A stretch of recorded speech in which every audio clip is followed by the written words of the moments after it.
Hello everybody, back here again for our vlog a day, and today is Saturday the 17th, and today was a lovely, beautiful day outside.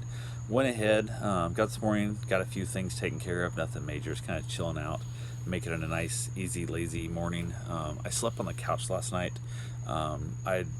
Karen had been inadvertently around some of this COVID, so she had to go get a test this morning. I thought I had my test yesterday, so I was not wanting to be around her any closer than I really needed to be in case for some reason her test came out positive. I was going to have to, separate myself from her as best I could. So we just decided to basically chill out last night. So I woke up this morning on the couch. She got up pretty early, got herself ready, and headed over to get her test. She wanted to be there first thing, so she was, guaranteed to get in and out as soon as possible. We move on with her day. So she headed out. I don't sleep great on the couch, and I think the worrying about the test things, I'd already had my test. I came back clean, I guess negative of COVID. I don't know, clean's kind of weird things. It makes it sound like somebody has COVID that's dirty, but it is what it is. So went ahead. I basically chilled out here on the couch. I was up until it was, 2, 3 o'clock in the morning. Just my brain wouldn't shut off, just worrying about the whole thing. So I ended up watching a bunch of The Cabin with Tom Segura, or Bill Burr. Gosh darn, I forget his name. Tom Segura's best friend. I can't think of his name right now. The Machine, Burt Kreischer. I should know. I met the dude. We hung out and stuff at the over in Orlando a while back.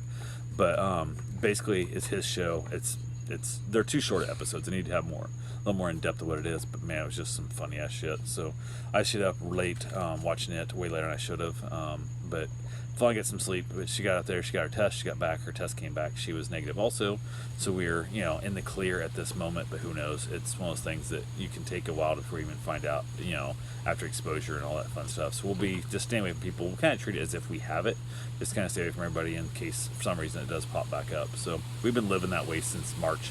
We've been treating everything like as if everybody has COVID, just why not? So went ahead, got done with that, we hung out here a little bit, decided to head up to see her dad. Had to go do some shopping for him and all that kind of stuff, and had to check a couple other things. We had to get his TENS unit working, a couple other things for him, take care of that. So we headed up to Ormond, got up there, got his grocery shopping done on the way in. We went to his house, got his TENS unit working, hung out there a little bit, talked to him, talked about replacing his door from the garage to the back, I guess would be the great room, fem room, whatever you want to call it. He'd had a situation where he made some really dumb decisions and tried to help somebody that he shouldn't have been trying to help, and had no obligation to help a complete stranger. And her dog tore the shit out of his door, and she never even offered to pay for the door or nothing. It was a whole mess of what it was. So went ahead, and I kind of explained to him the fact that I would have fixed this, way back when. This was back when the COVID thing at first, I kind of right when the thing was starting. So it's been 6 months or better. I could have fixed the door in the next day. I just kind of wanted to see that door as a reminder of the stupid shit you did. And he's like, well, I just didn't know. I said, bullshit. We both told you straight up, this is the dumbest thing you're doing. This is retarded. This is not something you should be doing. This is stop it. Blah, blah, whatever kind of crap. You're adding a ton of stress to our lives, and it was just a mess. And he made just repeatedly over and over for a week straight of making dumb decisions that cost him thousands of dollars in stuff that he did wrong, and crashed a car trying to drive a lady up to help some young lady he met on the street. And it was ridiculous. Drove away to Georgia, coming back, he hit a guardrail. It was just a whole damn mess, which it was just absolutely just dumb decisions of what it was. So I think it's probably been long enough now. I'm probably gonna go fix his door, but I just wanted to make sure he knew why I wasn't fixing his door. It was he could have easily just taken his money. He had some money in the bank still. Could have went and paid somebody, paid a handyman to come in and do it too, but he didn't. So went ahead, basically talked there and stuff. I think Karen wasn't really pleased that I kind of called him out on the reason why his door wasn't fixed, but I wanted to make sure he knew that there was a reason why. It was just, I wanted you to see the stupidity, and I kind of wanted him to have to deal with a little bit of the struggle and the constant daily reminder of the dumb decisions he made that also added a ton of stress to his daughter's life and my life and all that kind of stuff in the process. So it is what it is. We left there. We basically headed over to Sam's, picked up a bunch of stuff. I picked up a ton of meat, a lot of good stuff. I'm going to sous vide up. I'm going to basically vacuum seal it down and have it ready to go so I can have some meats at different times. And we basically, from there, headed back, drove by a couple different houses we were kind of looking at that just different things. Had some like Port Orange and stuff, kind of drove by, and nothing's tripping our trigger, nothing's great. We've been contemplating buying a place be big enough to actually help move her father in with us. and I just don't know if that's going to work. I don't know, because it's just enough little things here and there that the idea of that might not be the best thing for us.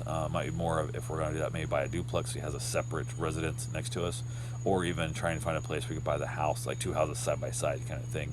And part of me thinks maybe even just moving down here closer to us, we can help take care of him a little bit easier, and just let him have his own place still in the process of it. But who knows? We'll see what happens. So went ahead, got back here to the house, got everything put away, got the garbage put away, all that kind of good fun stuff. Decided to go ahead and get my run in. Karen decided to go for a walk first with me, so we took off on our walk. Karen, Bruce, and I, all three, went for the walk, headed over and stopped. And there's a lady I talked to quite a bit on the route named Marlene. Stopped and talked to her for a while. Karen hadn't seen her, I think, since before March, so she hasn't seen her in a long, long time. But we chatted a little bit, talked a little bit. She was cooking some food, but sitting on the driveway, so Karen and her went inside and checked on the food and stuff, and kind of hung out a little bit. And then I actually realized afterwards I should have just left her there. I was going to get my run done, came back and whatnot, but it is what it is. So Karen, we got done with it. Finally went and she finished her part of the walk, came back to the house, and it started drizzling a little bit. Nothing major, just enough I got just damp, just that little crappy drizzly thing. But Bruce was kind of like, he was ready to go inside, so I sent him with Karen and whatnot. And I basically, when we got to the corner here by our house, I just dropped her off, basically let her go back to the house, and I went on my run. I've been talking to a lady who wanted me to watch her dog starting tomorrow night at 9 through next Thursday, so like almost a full week. It was gonna be 9 days, 9 days worth, so a week plus. So Sunday through Tuesday of the next week is what it's gonna be. So a week plus. And she wanted to pick the dog up at like 11 o'clock at night on like Monday night, and I'm like, no, I'm not doing that. That's just too late. I'm not doing it.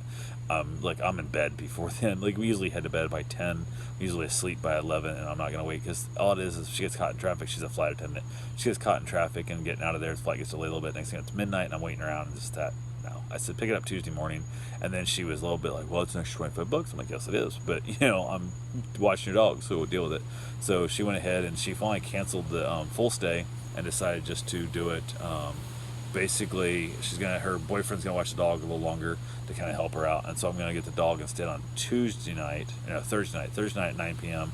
through Tuesday morning. So it is what it is. I've watched the dog before. It's a little bit of a high maintenance dog. It's super needy, wants to be on you all the time kind of thing, but it's not a bad dog. It's just, like I said, kind of a needy dog. So instead of watching the dog from Sunday night through Tuesday, I'm just watching it Thursday through Tuesday. So it cost me a few bucks there, but oh well, helps her out, and the boyfriend can watch the dog as well a little longer. So, but that was kind of things. We got that figured out and got it all taken care of, and all the fun that comes with it. So went ahead. Luckily it was early enough. She's notified me enough. Wasn't like it was like hopping 8 o'clock on Sunday night since I'm not bringing the dogs yet. So worked out fine there. Went ahead, ended up having ourselves a wonderful little dinner together. I just kind of chilled out, real lazy kind of day. Nothing major, just simple stuff. Watched some Netflix, hung out, came out here in the patio, enjoyed myself. Wonderful Scars came out with me a little bit. We watched some Prime out here on the iPad and just had ourselves a wonderful little time. So wrapped it up, called it a night, headed in, and basically lived our life, I guess, COVID free for one more week. We'll see what happens if we end up hanging out later, but it is what it is. So that's all I got for right now. I will talk to you guys tomorrow. Have yourself a safe, wonderful day. Thanks for watching.